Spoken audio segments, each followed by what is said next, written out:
And there are our first set of drivers getting readied up onto the grid itself, which will be the first of 7 initial heats. So Heat 1 will be MightE Bambino, which will be the all-electric championship. First came across this a couple of years ago, and great to see that electric racing. And James has been with 3 of the 4 rounds as they are getting things underway. So let's get you underway with our first race. Heat 1, MightE Bambino.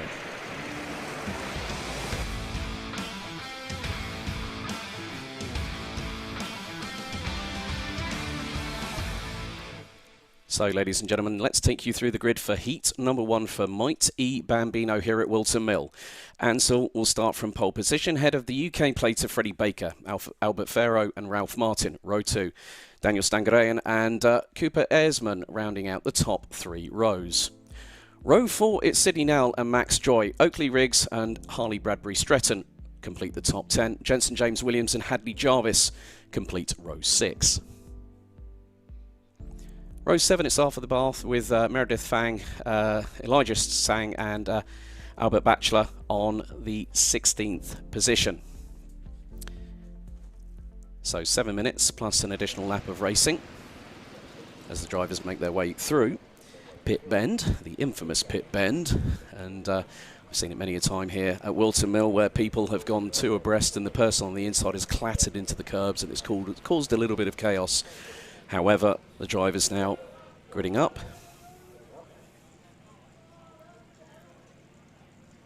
And we start things off with the 6th and final round of the championship season, which started earlier on this year. Started at Rowrah in Cumbria, then GYG for round 2, Clay Pigeon in the West Country, round 3, and then Fullbeck in Lincolnshire, not too far away from the home of British karting, Paul Fletcher International in Lincolnshire. With 28 races completed yesterday, it's brought us to a nice little way to conclude the season here in the Bambino Kart Club. Green flag waves at the back, red lights on the gantry, 7 minutes plus an additional lap on the timer. And the lights are out. We're underway for the first of 3 MightE Bambino heats. As Ansel already gets the jump on Freddie Baker going into Oblivion and Crook for the first time, through into Fair Lady. A couple of drivers, looks like Freddie Baker and Ralph Martin running a little bit wide coming out of Crook. As now Freddie Baker looking up the inside on the approach into Christmas Corner, gets through on Ansel to retake the lead. And a nice little move by Albert Farrow on Ralph Martin through the very same corner. Down the hill they go. Through Inkermans down in towards the tight right-hander here at Ashby's. There is a little bit of runoff area that they can use. Drivers taking looks over the left and right shoulders as they come down through into the next part, through Wilkins, through into Osiers, and then we've got the short back straight down towards the infamous boot. So Ansel keeping close to Freddie Baker. Freddie Baker set the fastest second sector of anybody. Cooper Earsman in 5th place, fastest in sector number 1. As now Ansel looking to size up a move. We'll try and use the slingshot here going down through into Oblivion as we cross the line to complete lap number 1. And Ansel is right on the back bumper. It is 0.13. Oh, Freddie Baker runs a little bit wide, but there is Ansel waiting to strike at a moment's notice. He's got the slingshot going into Christmas Corner, but Freddie Baker neatly cuts off the door there as they head their way down. Cooper Earsman running in 5th position. Behind Ralph Martin in the 32 and Albert Farrow in the 42. Elijah Sang has made up 3 positions up into 11th place. Oakley Riggs up into 9th now. Sydney Nell up into P6 as they come through Osiers, through this little chicane that brings them back down the back straightaway in towards the boot once again. Freddie Slater once again purple in sector number 2, but Ansel seems to have a very good approach into the boot. Over the crest, down the hill, into the right-hander at Pit Bend. Lap 2 about to be completed by the drivers. Good to see we've got viewers from Cape Town as well. Good to see Carol Mooring getting involved in the chat. So wishing Sydney all the very best of luck. That will be Sydney Nell. As, a little bit of a bump over the curbing on the outside of Fine Lady. And Ansel up the inside. They're side by side heading into Christmas Corner. And the GP plate gets through to retake the lead before we hit the halfway point of lap 3.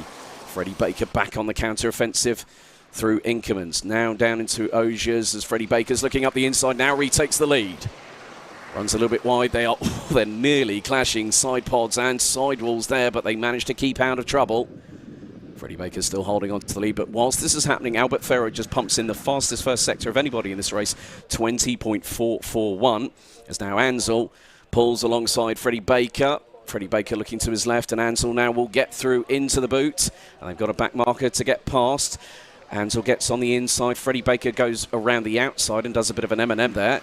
Through into the approach into the boot, but Albert Ferro keeping in as, bit of a there's been a warning flag showing to the UK plate of Freddie Baker, who now, through oblivion, does a brilliant howitzer of a move up the inside of Ansel to now take the lead. We're on to lap number 4, 3 minutes and 38 seconds, plus an additional lap still to go.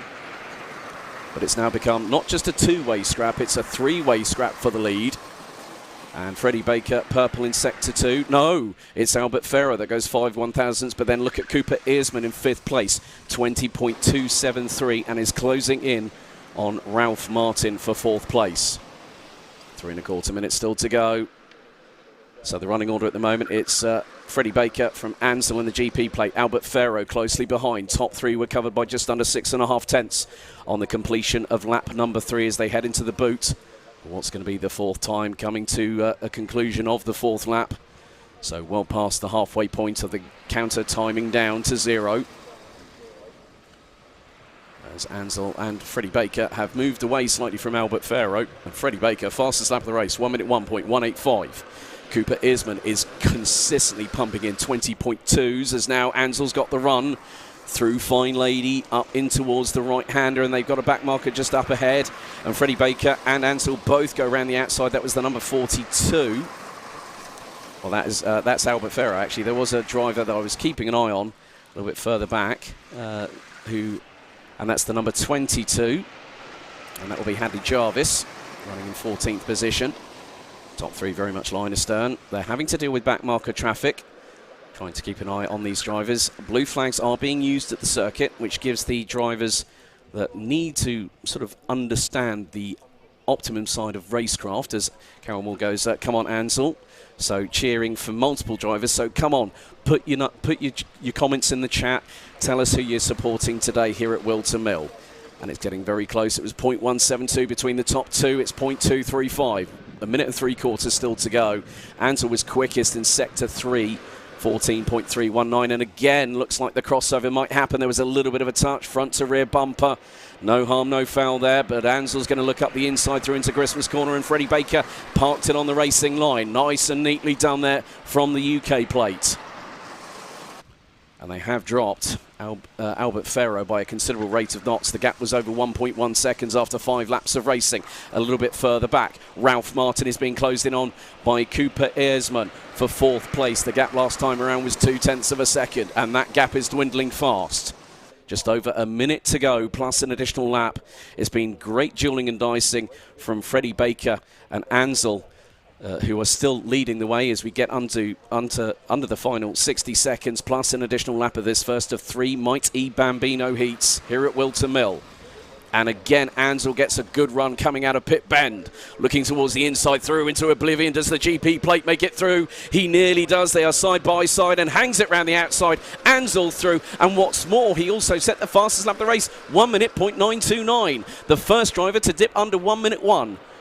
So we're on to the penultimate lap of this race, and Ansel, with a brilliant move, he gave Freddie Baker a taste of the old medicine, as in boot on the other foot, so to speak. So from that perspective, it just goes to show the amount of racing respect that has been shown by both Freddie Baker and Ansel between the pair of them, especially yesterday, where Freddie Baker was able to close that gap up in the championship. As they're now making their way through into Osiers once again. This is going to be for the penultimate time. So a total of 8 laps will be in duration here in the first of 3 MightE Bambino heats here at Whilton Mill for this round 6 season finale. Timer has expired. Final lap board this time. Ansel in the GP plate leads them out of Pit Bend. Freddie Baker trying to close in, looks towards the inside of oblivion. Don't tell me Freddie Baker's going to try for that again. Has to negate that all together and decides discretion is the better part of valour. There might be another opportunity. Ansell was very close to the white line going through Fine Lady, allowing Freddie Baker to close on in. But it's just dependent on how much both of these drivers want it. They are line astern going through Inkerman's. Bump over the curbs from Freddie Baker. Now looking to the inside of Ashby's. Freddie Baker gets through on the final lap of the race. That was one of his opportunities. But Ansell comes straight back through into the next left-hander here at Wilkins. Goes a little bit wide. Freddie Baker's going to get the inside line here for Rogers. They're nearly touching. Oh, Freddie Baker! Freddie Baker sideways. And now there goes through Albert Farrow. It was so close altogether. Freddie Baker had an opportunity to retake that lead, and it dropped, and the back end dropped out, spun him around. But Ansell's going to come down the top part of the boot into pit bend, and the GP plate of Ansell takes the opening heat victory here on the final round of the season. Albert Farrow takes P2, 2.1 seconds adrift. Freddie Baker will still come home in third position, and it's going to be very close in the battle for fifth and sixth because Sidney Nell takes fourth. Cooper Earsman takes fifth position, 12 1/1000ths ahead of the number 32 of Ralph Martin. And the number 51 of Daniel Stangarian takes seventh place. We're going to wait for the rest of our 15 competitors to come across the line. Oakley Riggs, Harley Bradbury, Stretton take 8th and 9th. And good work by Elijah Tsang in the 88, taking 10th ahead of Max Joy in the number 33. Next up, we should have the number 45 of Jensen James Williams, but you can, and there is the number 24, Arthur Bath, I think younger brother of Ethan, whose dad Robin is here as well. Robin likes driving his old programs, the old NASCAR miniature replicas, which I've seen many a time. So there goes Arthur across the line. Hadley Jarvis takes 14th. And we're just waiting for our last competitor, for Meredith Fang in the number 78, to come across the line very, very shortly.